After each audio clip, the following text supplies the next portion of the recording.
रीयाणं णमोऽध्यायामणमूलोए सवसाहूणम्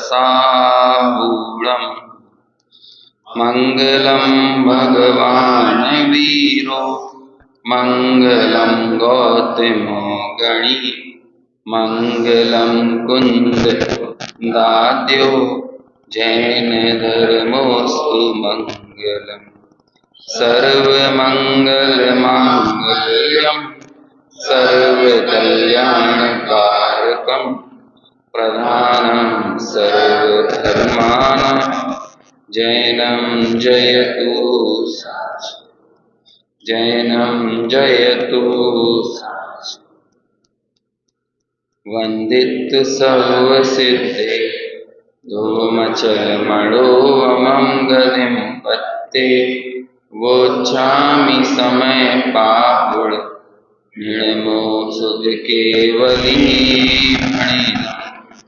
नमः समय साराय स्वानुभूत्या चकासते चित् स्वभावाय भावाय सर्वभावान्तरच्छेदे।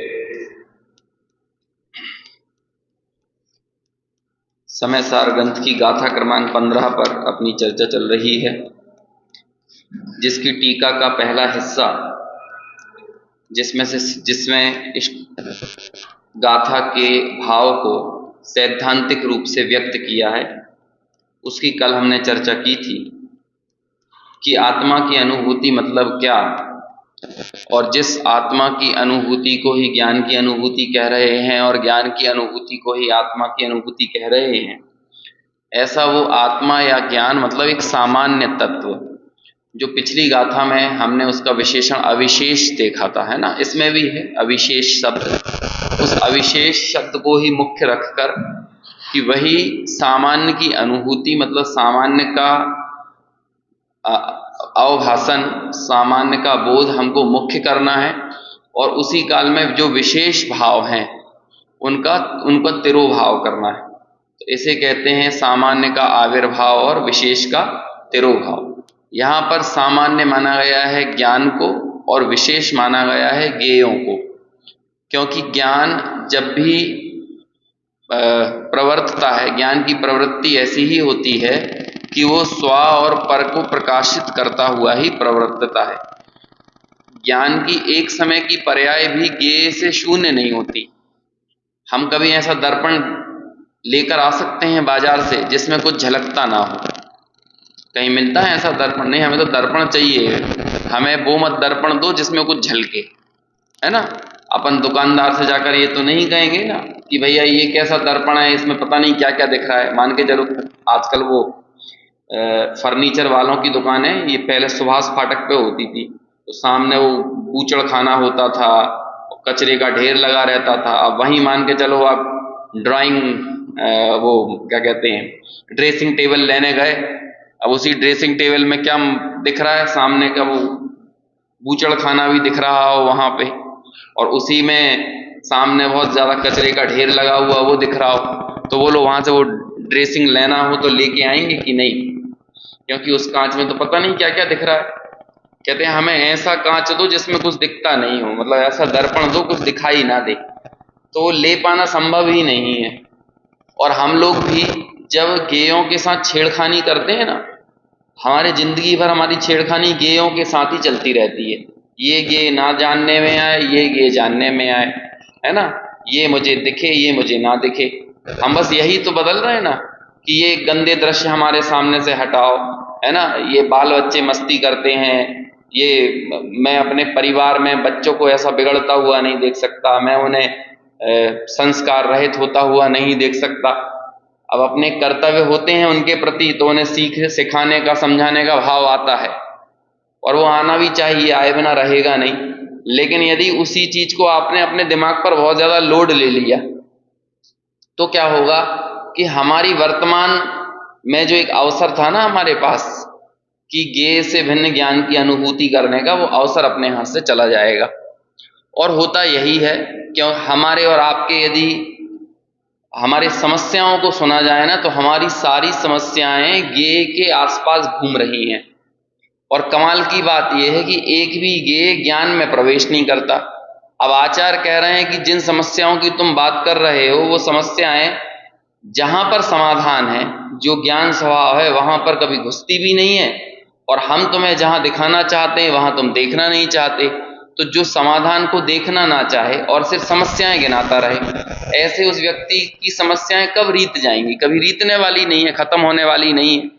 हम भी डॉक्टर के पास जाएं, डॉक्टर हमसे पहले 10 मिनट 15 मिनट हमको बोलता है, ठीक है बताओ अपने बारे में, क्या तुम्हारी मेडिकल हिस्ट्री है, वर्तमान में क्या समस्या है, क्या परेशानी है, और अपन ने उसे अपनी पूरी समस्याएं सुनाई, तो चलो डॉक्टर साहब अब निकलते हैं।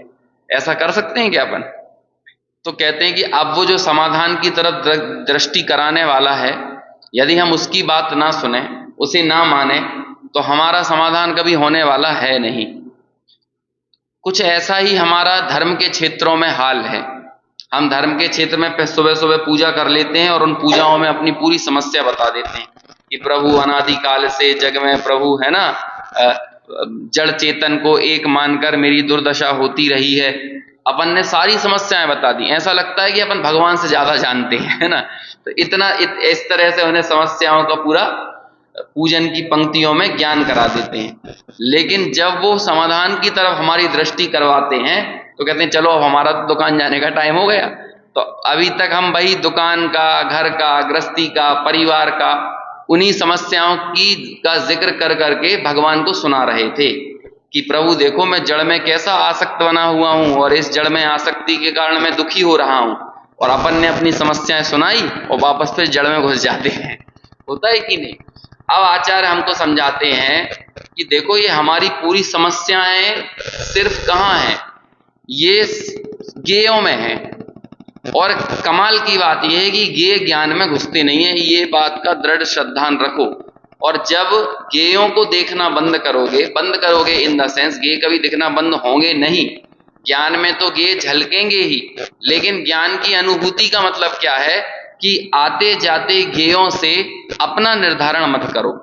ज्ञान तो ज्ञान है, और हर एक गेय के जानने के काल में ज्ञान भी प्रकाशित हो रहा है। जैसे कि जब भी हमें दर्पण में कोई दृश्य दिखता है, बोलो ऐसा कौन सा दृश्य है जिसमें दर्पण नहीं दिखता? कोई भी ऐसा दृश्य आता है, दर्पण के सामने पानी दिखा, तब क्या दर्पण नहीं दिखा? दर्पण में जब हम कुछ पानी दिख रहा है, दर्पण में जब हमको अग्नि दिख रही है, तब क्या दर्पण नहीं दिख रहा?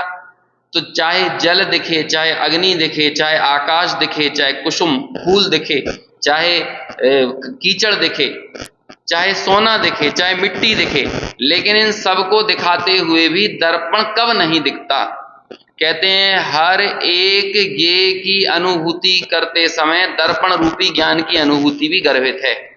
ऐसे ही हमारे भी जब कभी क्रोध को हम दिखा रहे हैं, मान को दिखाएं, माया को, लोभ को, रागादि भावों को, वर्णादि भावों को, लेकिन एक भी भाव को दर्शाते समय वो कौन सा पल होता है, कौन सा समय होता है जिस समय ज्ञान दिखाई नहीं देता, ज्ञान जानने में नहीं आता।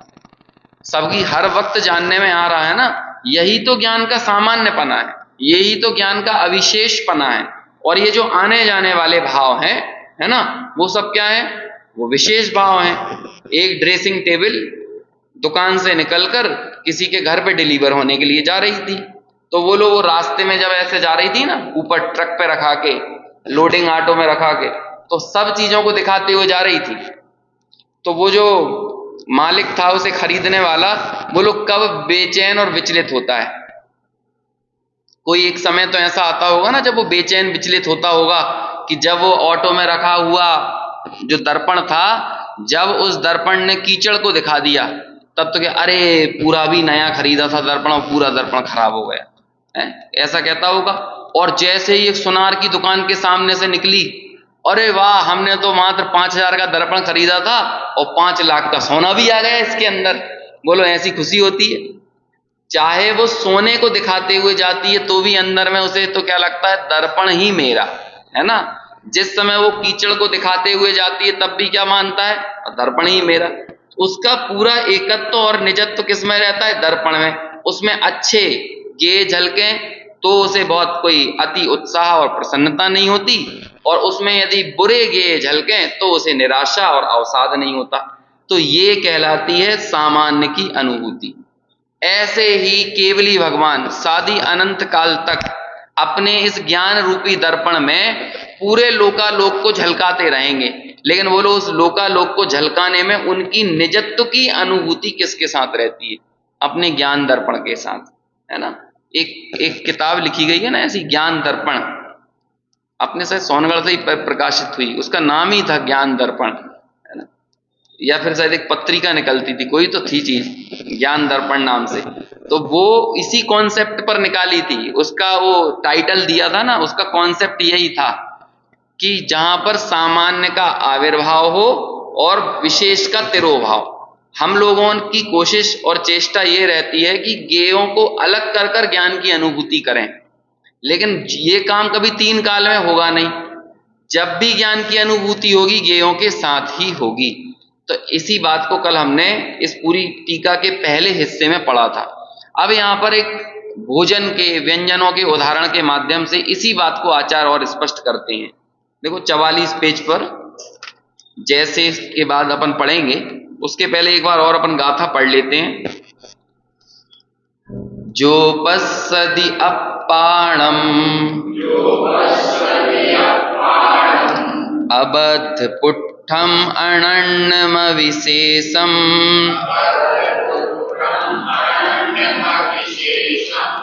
अपदेश संत मज्जम पश्यति जिण शासनम सव्वम।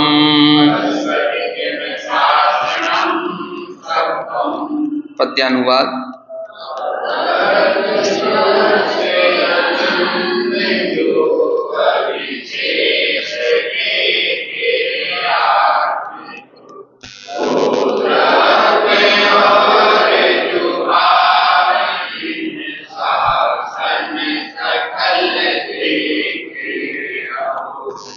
देखिए अब इसके आगे पढ़ते हैं।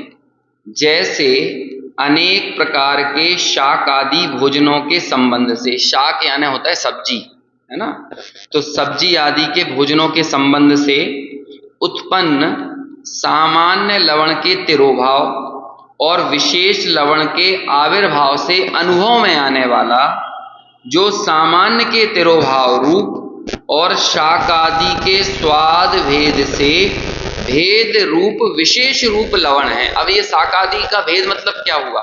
देखो आपने सब्जियां अलग अलग प्रकार की होती हैं, मान के चलो करेले की सब्जी बनाई, टमाटर की भी सब्जी बनाई, है ना, उसी समय आपने कोई और चीज ऐसी मान लो जो थोड़ा कद्दू की सब्जी बनाई जो थोड़ा सा मीठा सा हो, तो देखो एक कड़वा है, टमाटर खट्टा है ना, और कद्दू मान के चलो थोड़ा सा मीठा है, स्वीटनेस लिए हुए। या फिर एप्पल की सब्जी बनाई, बनती है ना, केले की सब्जी बनाई, मीठे केले की भी, पके केले की भी सब्जी बनती है। तो इन सब चीजों की सब्जियों में हमने सब में नमक डाला है। अब क्या हो रहा है कि जब हम केले की सब्जी के नमक का अनुभव करते हैं तो हमें नमक अनुभव में नहीं आता, हमें वहां पर क्या होता है, वो मीठा मीठा सा ही अनुभव में आता है, मतलब एक मिलावटी नमक का स्वाद आता है। वही नमक जो अपनी खारेपन रूपी मूल गुण को कभी नहीं छोड़ता, लेकिन वही टमाटर की सब्जी में जाता है तो अलग तरह से खट्टेपने रूप अनुभव आता है, और वही करेले की सब्जी में डला हुआ है तो वो कड़वेपने रूप से अनुभव में आता है। अब आप ये बताओ, वो सब जगह नमक करेले में जाकर क्या कड़वेपने रूप कन्वर्ट हो गया है? क्या वही नमक टमाटर में जाकर खट्टेपने रूप कन्वर्ट हुआ है? या वही एप्पल की सब्जी में, केले की सब्जी में या कद्दू की सब्जी में जाकर मीठेपने रूप कन्वर्ट हुआ है? कहीं नहीं हुआ ना। यहां पर क्या लिख रहे हैं, शाक आदि भोजनों के संबंध से उत्पन्न। क्या हो गया, अलग अलग सब्जियों में आपने नमक डाला तो नमक का जो सामान्य खारापन रूप अनुभव था, स्वाद था, वो हो गया तिरोभूत, और सब्जियों का स्वाद क्या हो गया, वो जो विशेष सब्जियां थी वो सब क्या हो गई, उनका आविर्भाव हो गया। ऐसे ये कहते हैं, देखो क्या लिखा, सामान्य का तिरोभाव और शाक आदि के स्वाद भेद रूप विशेष रूप जो लवण है उसका स्वाद। अब देखो क्या कहते हैं, अज्ञानी शाक लोलुपी मनुष्यों को आता है ना। जो सब्जियों के लोलुपी हैं उन्हें नमक की कदर नहीं आती है, उन्हें काय की कदर आती है, वो सब्जियां शाक लोलुपी। अभी एक एक शब्द यहां पर लिख रहे हैं ना, बिल्कुल ऐसे का ऐसा सिद्धांत घटित करेंगे, बिल्कुल एक एक वर्ड टू वर्ड। ये अमृत चंद्राचार्य की सिद्धांत, उदाहरण और सिद्धांत देने की शैली है, ठीक है ना। जो शाक लोलुपी हैं, जो स्वाद अज्ञानी हैं, क्या नाम दिया उन्हें?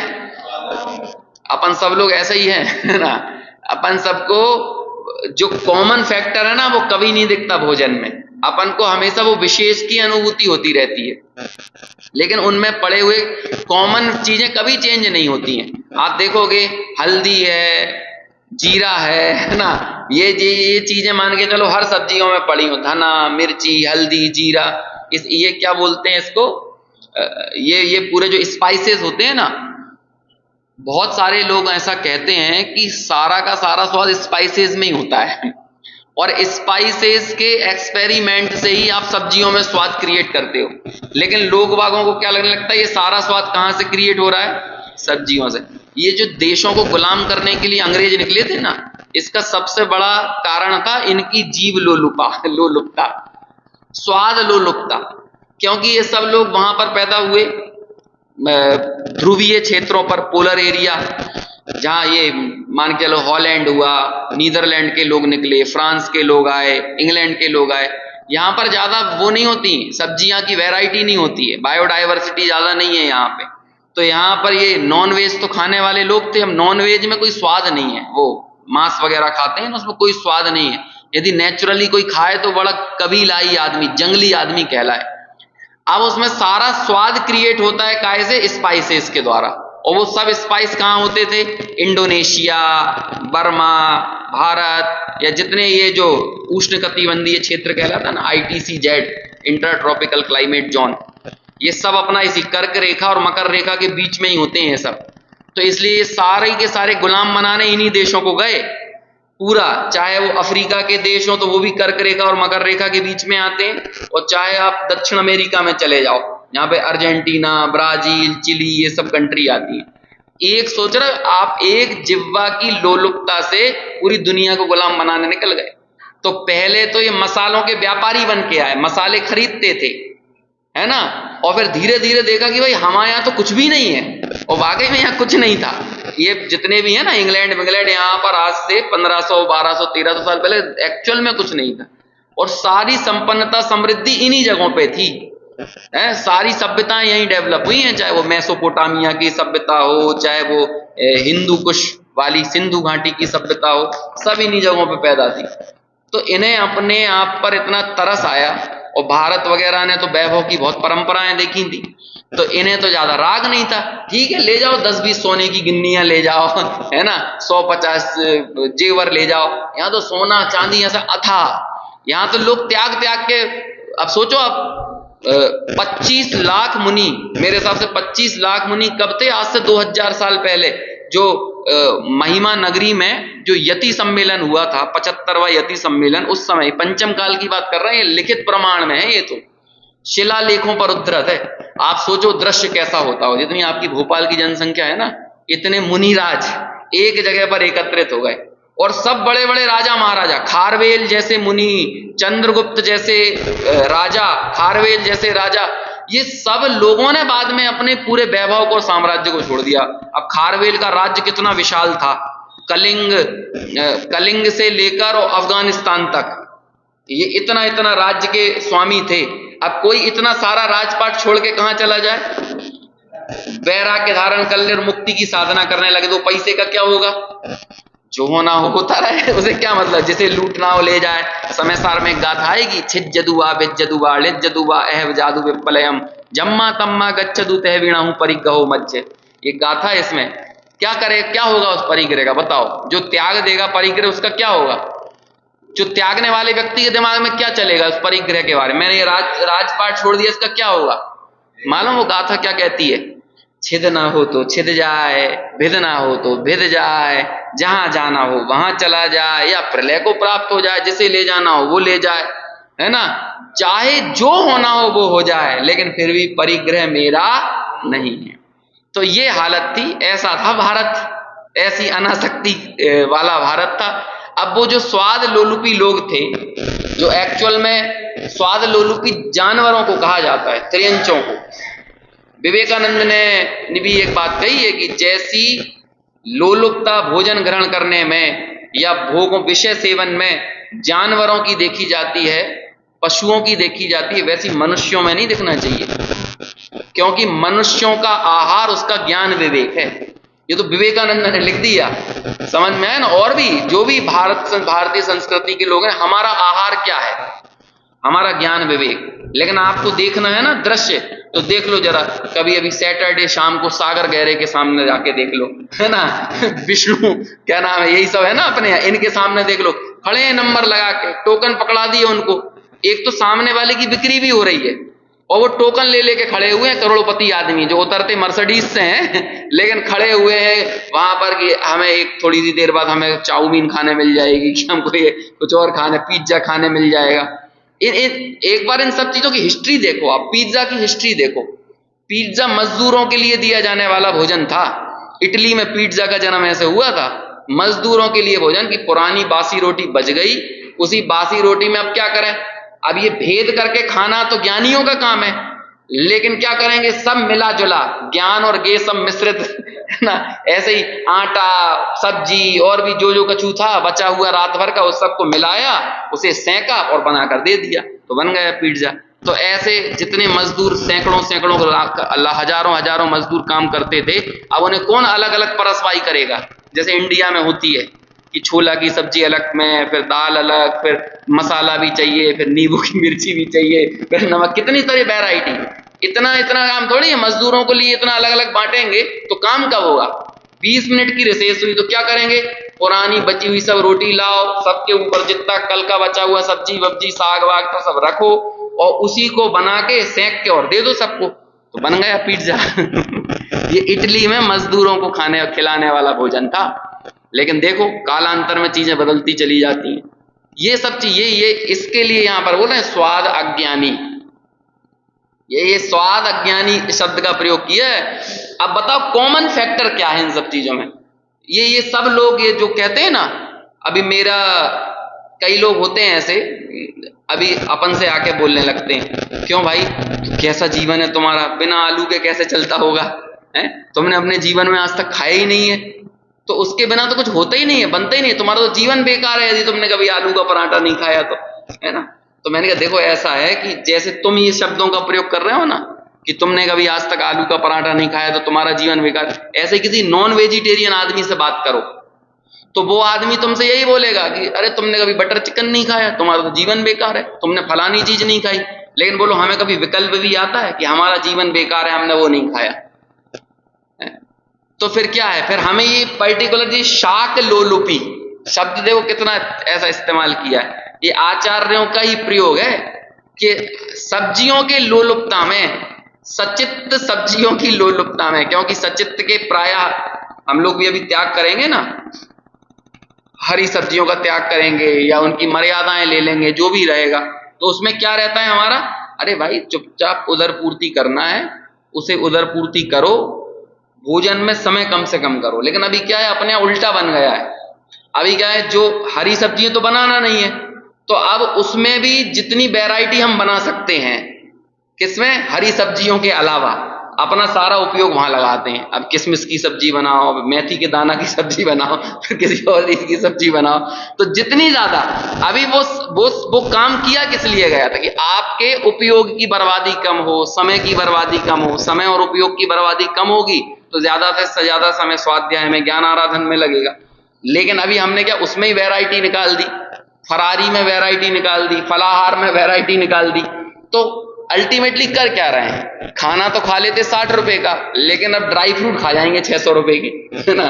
तो अभी हो क्या रहा है, आरंभ घटा कि आरंभ बढ़ा, आरंभ बढ़ गया ना, घटाने के लिए था। तो इसी चीज के लिए लिख रहे हैं कि ये सब स्वाद अज्ञानी जीव है। कितना अच्छा शब्द है, स्वाद अज्ञानी, स्वाद अज्ञानी शाक लोलुपी।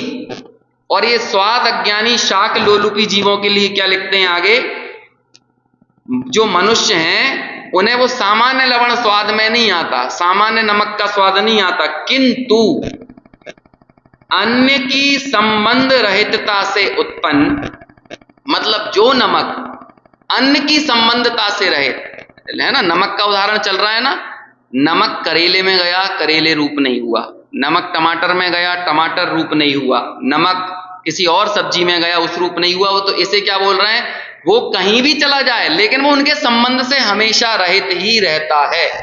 होता है कि नहीं? कितने कमाल की बात है कि हम सतुआ भी खाते हैं ना शक्कर डाल के, कहते हैं जब तक उसमें थोड़ा सा नमक नहीं डालोगे तो वो मीठे का स्वाद भी नहीं आएगा, है? मतलब वहां पर भी अब देखो, वो मीठे के स्वाद के लिए भी वहां पे नमक डालना जरूरी है। लेकिन बोलो सत्तू में मिश्री भी डाल दी या शक्कर डाल दी और नमक डाल दिया, कितना नमक शक्कर रूप हो गया। किस काल में नमक शक्कर रूप में अनुभव आने लगा? अरे हमें ज्ञान नहीं हो रहा, हम उसके भेद विज्ञान में निपुण नहीं है, इस कारण वो सत्तू में मिला हुआ नमक भी हमको मीठा लगने लगता है और हमें लगा कि नमक डालने से ये सतुआ मीठा हो गया।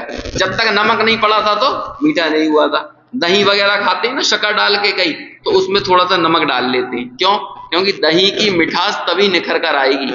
नहीं भाई साहब, नमक से कभी मिठास नहीं निखरेगी, नमक तो खारा करने ही वाला है ना, वो तो हमेशा सर्व संबंध से रहित है। समझ में आया? अभी अपन को सारा का सारा मजा काय का आ रहा है, सब्जियों का, नमक का खाने का आ रहा है, इसलिए रोचक लग रहा है। अभी जैसे ही अभी ज्ञान की बात करने लगेंगे ना तो फिर अपन वैसे हो जाएंगे, हाँ सही बात चल रही है, ठीक है, ये सब ठीक है, ऐसा लगने लगेगा। तो क्या कहते हैं, अन्य की संबंध रहितता से उत्पन्न सामान्य के आविर्भाव और विशेष के तिरोभाव से, अब क्या हो गया, आप नमक मात्र का स्वाद लो जो कि सर्व संबंध से रहित है, और बाकी जो सब्जियों में जहां डला हुआ है उन सबका तिरोभाव करो। अनुभव में आने वाला जो एकाकार अभेद रूप लवण है ना। आजकल शादियों में बहुत सारे स्टॉल लगते हैं और हर स्टॉल पर जो नाना प्रकार के व्यंजन रखे हुए हैं, उसमें से कौन सा स्टॉल ऐसा है या व्यंजन ऐसा है जिसमें नमक नहीं डला?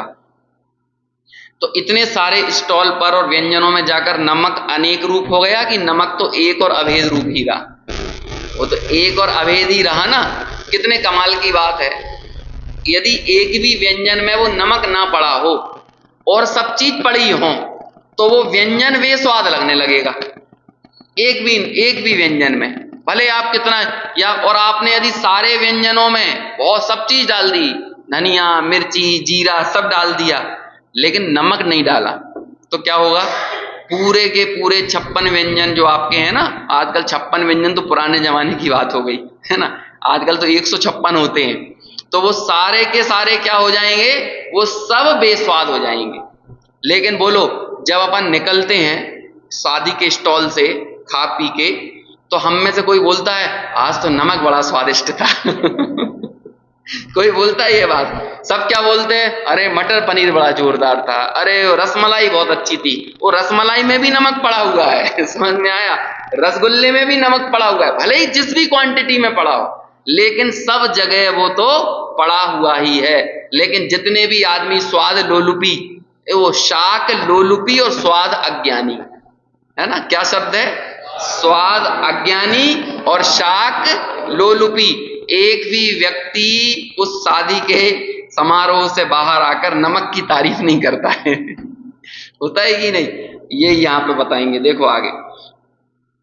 एकाकार अभेद रूप लवण है, उसका स्वाद नहीं आता, उन स्वाद लोलुपियों को नमक का स्वाद नहीं आता।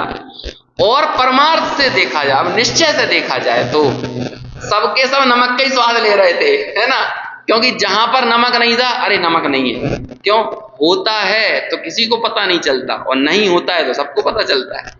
समझ में है ना? ऐसे ही ये जो ज्ञान की प्रकटपना है ना, अभी है हमारे पास, तो हम में से किसी को पता नहीं चलता, लेकिन जब यही चला जाएगा ना, तब सबको पता चलेगा। तब पता चलेगा, तब अपने को जब चला गया अवसर है, तब लगेगा कि हे प्रभु, ऐसा अवसर दोबारा कब हमें मिले, कब प्राप्त हो, तब फिर जानकारी होगी। वो क्या कहते हैं, एक कविता लिखी किसी ने, आज तक मैं इस मन के आज तक मैं इस मन के रसायन को नहीं समझ पाया हूं, क्यों इसे वही चाहिए जो इसके पास नहीं है। है ना, यही तो है मन का रसायन। इसे सिर्फ क्या चाहिए, इसे सिर्फ वही चाहिए जो इसके पास नहीं है। अब इसके पास मान के चलो, जो लोग बड़े बड़े महलों में और मकानों में रहते हैं ना, तो उन लोगों को झोपड़ी देख देख के लगता है कितना बढ़िया है, कितनी अच्छी झोपड़ियां हैं। और बेचारे उन झोपड़ी वालों से पूछो, जो लोग सोच रहे हैं कि हमारे सर पे एक पक्की छत आ जाए, और ये झोपड़ी देख देख के लालायत हो रहे हैं, वो घास फूस लगी हुए छप्पर देख देख के लालायत हो रहे हैं। क्यों? सबका इंटरेस्ट वहीं जागता है। और होता है कि नहीं, अपने यहाँ भी एक कोई सा पास में कौन सा गांव बना है जहां पर पूरा का पूरा वो ग्रामीण कल्चर क्रिएट किया गया, और लोग बाग वहां पे 2-2 3-3 दिन के लिए वहां पर अब टाइम स्पेंड करने के लिए जाते हैं, और झोपड़ी के अंदर रहते हैं, ऐसे ही लकड़ी के टाट और बेड लगे हुए हैं, उन पर सोते हैं। अभी क्या इनको करोड़पतियों को चस्का चढ़ गया है? उल्टा पैसा खर्च करते हैं, 8-8 हजार रुपए पर नाइट, 12-12 हजार रुपए पर नाइट देते हैं, और फिर सोते कहां पर हैं? वो लकड़ी की टाट पर, खाट पर, पत्तल में खाना खाते हैं। है ना? क्यों? अब क्या चांदी के बर्तनों से क्यों उब गए? इकट्ठा तो बड़े दिल से किया था वो चांदी की थालियां, अभी उनमें खाने का मन नहीं हो रहा, अब याद आ रही है पत्तल की। तो ये नेचर है, जब नहीं होता है तो उन्हीं की खुमारी। आजकल शादियां हो रही हैं इसी कल्चर में, ये होता ही है। जिस हर एक चीज का एक मैच्योरिटी का लेवल होता है, लाइफ साइकिल होती है प्रोडक्ट की, वस्तुओं की लाइफ साइकिल होती है। ये origin, growth, maturity and decline, ये लाइफ साइकिल है। ये तो एमबीए में पढ़ाई जाती है ना। क्या कोई भी चीज ओरिजिन पैदा होती है, फिर उसकी ग्रोथ होती है, और फिर ग्रोथ होने के बाद वो एक मैच्योरिटी का लेवल आता है। तो ऐसे ही संपन्नता की मैच्योरिटी का एक लेवल आता है।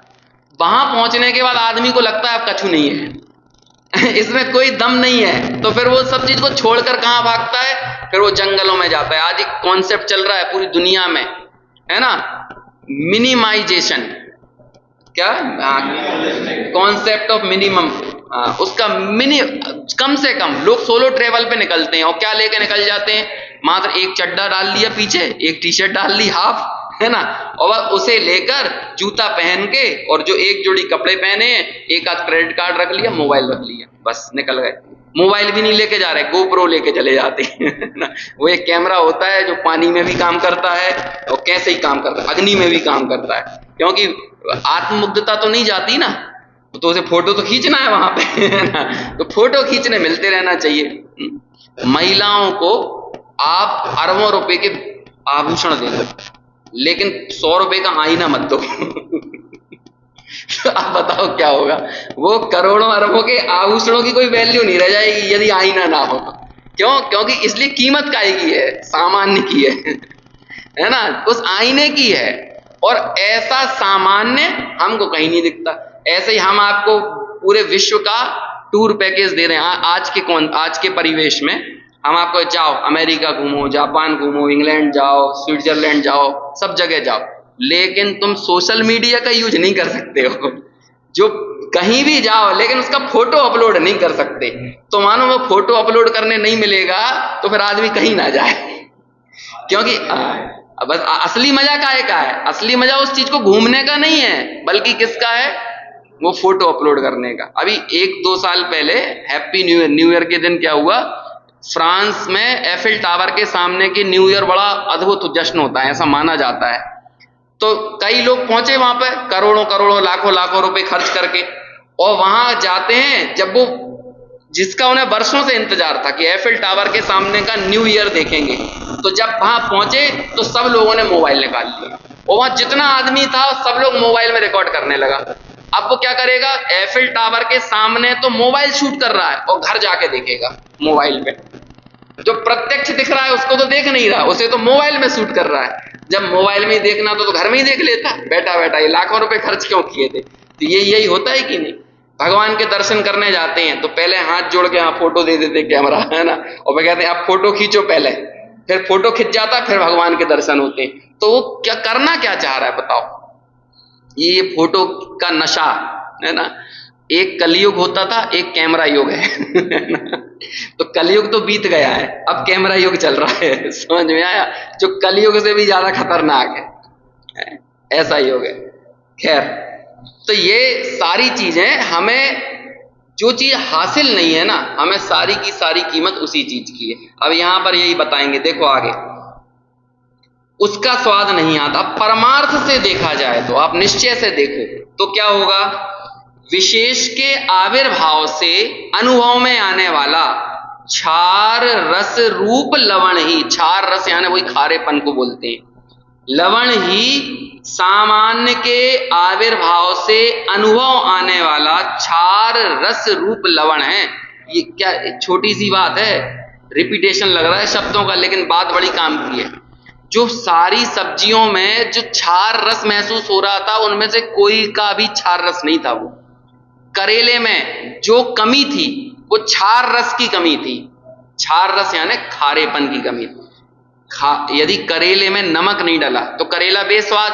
तो वो बेस्वाद किसके कारण, करेले अपने स्वाद के कारण बेस्वाद नहीं है, करेले का स्वाद तो आ रहा है, लेकिन वो जिस क्वांटिटी में उसमें नमक होना चाहिए था, है ना, बस उतना खारापन ही उसको स्वाद दे देगा। ऐसे ही सारे के सारे जितनी भी सब्जियां आपके थाली में सजी हुई हैं, बस वहां देख रहे। देखो ये आचार्य को क्या लगता था, आचार्य जब ऐसे आहार ग्रहण करते थे ना मुनिराज, तो उन्हें यही तो लगता था, कभी उन्हें नमक का दे दिया, कभी बिना नमक का दे दिया, लेकिन वहां पर तो उन्हें वही ज्ञानानुभूति, रेव आत्मानुभूति याद आती है ना, वहां उन्हें यही दिखता है। इसलिए आप सारे उदाहरण आप देखोगे आचार्य के, तो उन मुनिराजों के प्राकृतिक जीवन से जुड़े हुए उदाहरण रहते हैं। अभी कल तत्वार्थ सूत्र में ऊर्ध्वगमन ही क्यों होता है, इसके 4 उदाहरण दिए, और चारों उदाहरण बहुत ही ज्यादा क्या कहते हैं, प्राकृतिक। एक तो कुम्हार के चके का उदाहरण दिया, पूर्व प्रयोग से वो ऊपर जाता है। तो कुम्हार का चक्का कहां दिखेगा, हाँ वही पूर्व प्रयोग। जब कुम्हार चला के छोड़ देता है ना, तो अब वो छोड़ देगा कुम्हार, तब भी वो चक्का घूमता रहेगा कि नहीं। तो इसे ही बोला उन्होंने पूर्व प्रयोग। फिर दूसरा उदाहरण उन्होंने काय का दिया था, एरंड बीज, है ना, एरंड बीज। तो वो देखते रहते थे ध्यानस्थ अवस्था में, या फिर ध्यानस्थ अवस्था में तो नहीं देखेंगे, एरंड के पेड़ गिरते रहते हैं तो फूट फूट के बाहर निकलते रहते हैं। तो उन्होंने दूसरा एरंड बीज का उदाहरण दिया। फिर कभी तालाब के किनारे यदि ध्यान वगैरह करते हो, जो भी ज्ञान आराधन करते हो, तो वहां पर देखते होंगे कि वो तुमड़ी ऊपर आ जाती होगी, है ना, जब उस पर लेप चढ़ा हुआ हो और वो लेप पिघल जाए पानी में, तो वो तुमड़ी ऊपर आ जाती है। और चौथा अग्नि शिखाएं, है ना, जहां कहीं भी अग्नि जलते हुए लौ देखते होंगे, तो वो देखते थे ऊपर ही ऊपर जा रही। तो वो कितने प्राकृतिक उदाहरण, और ऐसे ही प्राकृतिक उदाहरण उन्हें अपने जीवन से जुड़े हुए दिखते थे। तो अब जिस काल में वो आहार ग्रहण करने गए, वो कहते थे ये पूरे के पूरे लोग हैं जो ग्रस्त जीवन में जीने वाले, इन सब को तो क्या दिख रहा है, वो अलग अलग साग, अलग अलग सब्जियां, लेकिन आचार्य को क्या लग रहा है, सब सामान्य की अनुभूति है। चाहे तुम उनके साथ में कुछ भी रख दो, स्वाद बेस्वाद, खारा मीठा, जैसा रखना है, चरपरा, वो तो खाएंगे, अपनी उदर पूर्ति करेंगे और आगे निकल जाएंगे। ये होती सामान्य की अनुभूति। देखो फिर से पढ़ता हूं मैं, परमार्थ से देखा जाए तो विशेष के आविर्भाव से अनुभव में आने वाला क्षार रस रूप लवण ही सामान्य के आविर्भाव से अनुभव में आने वाला क्षार रस रूप लवण है। जो विशेष में क्षार रस रूप अनुभव में आ रहा था ना, सामान्य से भी वैसा ही क्षार रस रूप लवण पने से ही स्वाद में आएगा। वो ना विशेष अवस्थाओं में अपने क्षारपने को, खारेपन को छोड़ता है, ना सामान्य अवस्था में खारेपन को छोड़ता है। अब देखो इसी चीज को सिद्धांत में घटाएंगे, पूरी एक एक लाइन, एक एक शब्द वैसा का वैसा ज्ञान और गे में कन्वर्ट होगा। गे मतलब साग, सब्जियां, जो सब्जियां ली थी ना, सब्जियों की विविधता, ऐसे ही गेयों की विविधता, और सारी सब्जियों में पड़ा हुआ नमक का कॉमन सामान्यपना, ऐसे ही गेयों में पड़ा हुआ ज्ञान का सामान्यपना, है ना। इस प्रकार अनेक प्रकार के गेयों के आकारों के साथ मिश्र रूपता से उत्पन्न सामान्य के तिरोभाव। अब होता क्या है, जब हम गेयों को जानने में लगे तो हम में से किसी को नहीं दिखता ज्ञान दिखा, जबकि हमें दिखा क्या, हमें सिर्फ और सिर्फ अनुभव में क्या आया, ज्ञान। अभी आप जाओ तो आप क्या पढ़ के आए, समय सार, यही लगेगा ना, या ये पेज पढ़ा, ये गाथा पढ़ी, हमें क्या दिखता है, यही तो दिखता है। ये गाथा पढ़ के आए, आज कितने लोग आए थे, फिर आज कितने बजे तक स्वाध्याय चला, इन सब में क्या दिख रहा है ये आपको? सब जगह गे गे गे गे दिख रहा है, लेकिन किसी को वो कॉमन फैक्टर दिख रहा है जो इन सब चीजों की सूचना देने वाला था? कितने बजे तक स्वाध्याय हुआ, कितने बजे से कितने बजे तक? बोलो काय की अनुभूति है? बजे की अनुभूति है कि ज्ञान की अनुभूति हो रही है इस समय? जिस समय हम ये गाथा पढ़ रहे थे तो गाथा की अनुभूति हो रही थी कि ज्ञान की अनुभूति हो रही है? अब देखो, जब ये वाली गाथा लिख दी ना, अब 17-18 गाथा आएगी एक गाथा के बाद, वो तो संभवतः 10 लक्षण के बाद शुरू होगी, लेकिन उस गाथा में ये लाइन आएगी, आबाल गोपाल सबको सदाकाल एकमात्र आत्मा ही अनुभव में आता है। अब हम में से किसी को नहीं लग रहा है कि हमें आत्मा अनुभव में आ रहा है। जैसे हम लोग बफे सिस्टम में, बुफे में खाना खा के आ जाएं तो हम में से एक भी आदमी नहीं कहता कि हम नमक खा के आ रहे हैं जबकि बोलो आपने नमक नहीं खाया क्या? जितने भी चीजें खाई सब में नमक खाया, लेकिन हम में से कोई नहीं कहता कि हमने नमक खाया।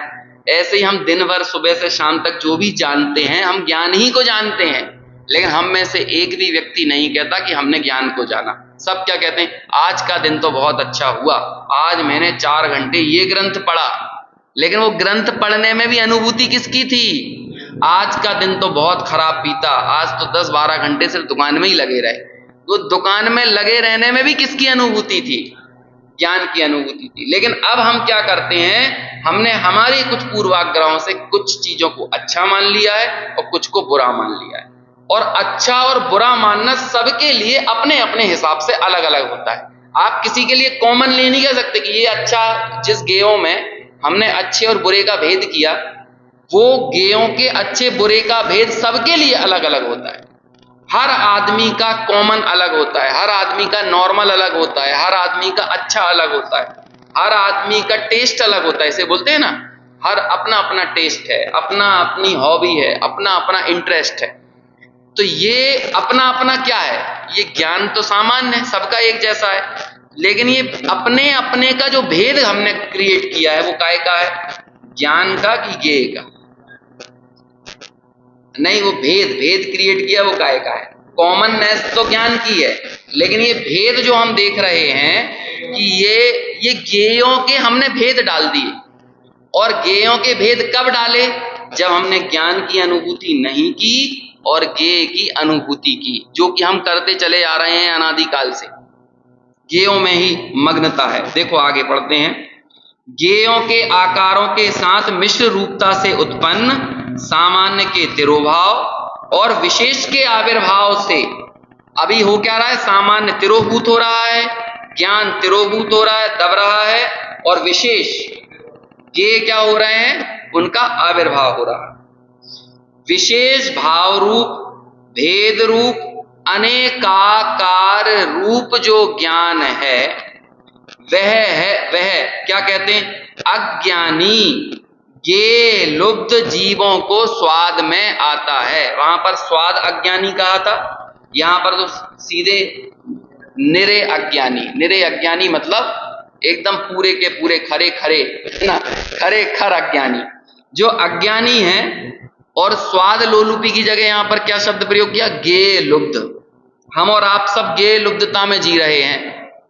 ज्ञेय लुब्ध जीवों को स्वाद में आता है, किंतु अन्य ज्ञेयाकार की संयोग रहितता से उत्पन्न, लेकिन वो ज्ञान सर्व ज्ञेयों को जानते हुए भी कभी ज्ञेयों के संबंध में शामिल नहीं होता, मतलब ज्ञेयों से कोई संबंध स्थापित नहीं करता।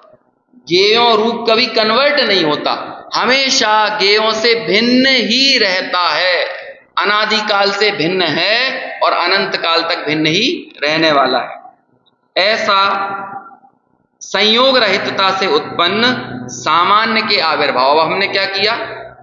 हमने उन ज्ञेयों को दबाया।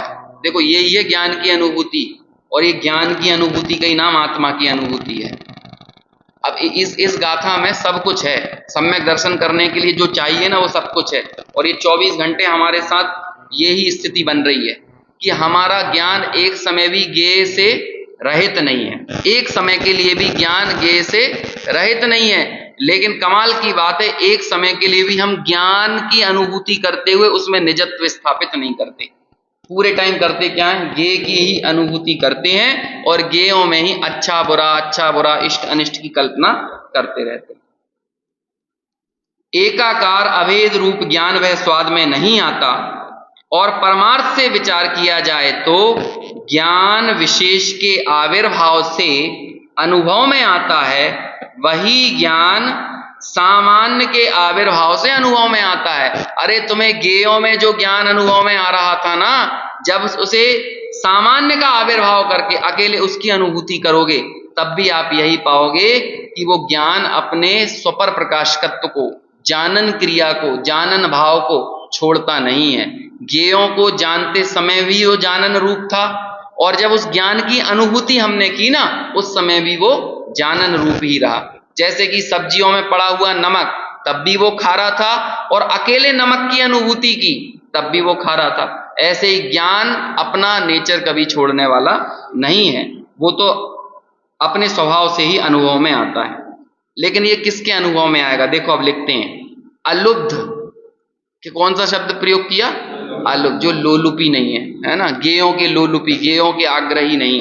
अभी मैं तो इस टीका की चर्चा कर रहा हूं, नहीं तो इसके एक एक उदाहरणों में चले जाएंगे ना तो बहुत लंबी लंबी लिस्ट है। हमारी गेय लुब्धता की पराकाष्ठा का कोई अंत नहीं है। अभी देख लेना, अभी यहां से जाने के बाद आज संडे है तो कुछ स्पेशल बनना चाहिए कि नहीं है? आज संडे है तो आज देखो मौसम भी अच्छा है, तो आज तो कहीं चला जाए आउटिंग पे, भुट्टे उट्टे खाएंगे वहां पे, है ना, बढ़िया प्राकृतिक माहौल के बीच में। तो बोलो ये क्या है? ये गेय लुब्धता है कि नहीं? लेकिन अभी देखो ज्ञानियों के लिए कौन सा शब्द प्रयोग करते हैं? अलुब्ध ज्ञानियों को तो जैसे सेंधव की डली, सेंधव है ना वही नमक की डली, अन्य द्रव्य के संयोग का व्यवच्छेद करके केवल सेंधव का ही अनुभव किए जाने पर, अकेले नमक का ही अनुभव किए जाने पर सर्वताः मतलब पूरी तरह एक क्षार सत्व के कारण क्षार रूप ही स्वाद में आती है ना। कैसी अनुभव में आई? खारेपन रूप ही अनुभव में आई। उसी प्रकार आत्मा भी पर द्रव्य के संयोग का व्यवच्छेद करके केवल आत्मा का ही अनुभव किए जाने पर, कई बार होता है कि नहीं, जैसे अपन नमक कूट के सब्जियों में डालते हैं तो कोई नमक पिस ना पाया हो और मोटी डली डल जाए और वही की वही डली मुंह में आ जाए तो क्या लगता है? अरे कितना नमक कर दिया, अरे कितना नमक क्या कर दिया, पूरे में नमक ही नमक है ना। लेकिन वो तुम्हें सामान्य के तिरोभाव से और विशेष के आविर्भाव से अनुभव में नहीं आ रहा। अब वो एक मोटी सी नमक की डली थोड़ी मुंह में आ गई तो क्या हो गया, वहां पर वो नमक की डली विशेष रूप से अनुभव में आ जाती है। लेकिन जैसे वो नमक की डली अपने क्षार पने को उस मोटी डली में स्वाद में आती है ना, वैसी ही वो सामान्य में भी स्वाद में आ रही है, ये बता रहे हैं। पर द्रव्य के संयोग का व्यवच्छेद करके केवल आत्मा का ही अनुभव किए जाने पर सर्वतः, जब हमने सारे गेयों का, सर्व पर द्रव्यों का व्यवच्छेद कर दिया, व्यवच्छेद मतलब दृष्टि से हटा दिया, दर्पण को उसके दृश्यों से अलग नहीं किया जा सकता, ज्ञान को उसके गेयों से अलग नहीं किया जा सकता, लेकिन क्या किया जा सकता है? दृष्टि से बाहर किया जा सकता है। तो जब आपने, क्योंकि छद्मस्त का उपयोग एक समय में एक को ही जानेगा, या तो गेय को हाईलाइट करेगा या ज्ञान को हाईलाइट करेगा। अभी हम क्या हैं? छद्मस्त की सर्वज्ञ, छद्मस्त हैं, तो हमें ये काम करना पड़ेगा। यद्यपि हमको ये अभ्यास नहीं है लेकिन करना तो पड़ेगा ही, क्योंकि काम तो इसी से हुआ। ज्ञानानुभूति रेवति आत्मानुभूति, ज्ञान की अनुभूति ही आत्मानुभूति है। सर्वतः एक विज्ञान घनता के कारण ज्ञान रूप से स्वाद में आता है। इस तरह से ये 15वीं गाथा की टीका हुई। 4-5 लाइनों का मतलब ये जल्दी से भावार्थ पढ़ देते हैं, इसी को शॉर्ट में बताया है। यहां आत्मा की अनुभूति ही ज्ञान की अनुभूति कहा गया है। अज्ञानी जन ज्ञेयों में ही, इंद्रिय ज्ञान के विषयों में ही लुब्ध हो रहे हैं। वे इंद्रिय ज्ञान के विषयों से अनेकाकार हुए ज्ञान को ही ज्ञेय मात्र आस्वादन करते हैं, परंतु ज्ञेयों से भिन्न ज्ञान मात्र का आस्वादन नहीं करते। और जो ज्ञानी हैं, ज्ञेयों में आसक्त नहीं हैं, वे ज्ञेयों से भिन्न एकाकार ज्ञान का ही स्वाद लेते हैं। जैसे शाकों से भिन्न नमक की डली का क्षार मात्र स्वाद आता है, उसी प्रकार आस्वाद लेते हैं। क्योंकि जो ज्ञान है सो आत्मा है और जो आत्मा है सो ज्ञान है। इस प्रकार गुण गुणी के अभेद दृष्टि में आने वाला सर्व परद्रव्यों से भिन्न, अपनी पर्यायों में एक रूप, निश्चल, अपने गुणों में एक रूप, पर निमित्त से उत्पन्न हुए भावों से भिन्न, अपने स्वरूप का अनुभव ज्ञान का अनुभव है। और ये अनुभवन भाव श्रुत ज्ञान रूप संपूर्ण जिन शासन का अनुभवन है, शुद्ध नय से इसमें कोई भेद नहीं है। इस तरह से अभी अपनी बात पूरी हुई और विशेष चर्चा आगे।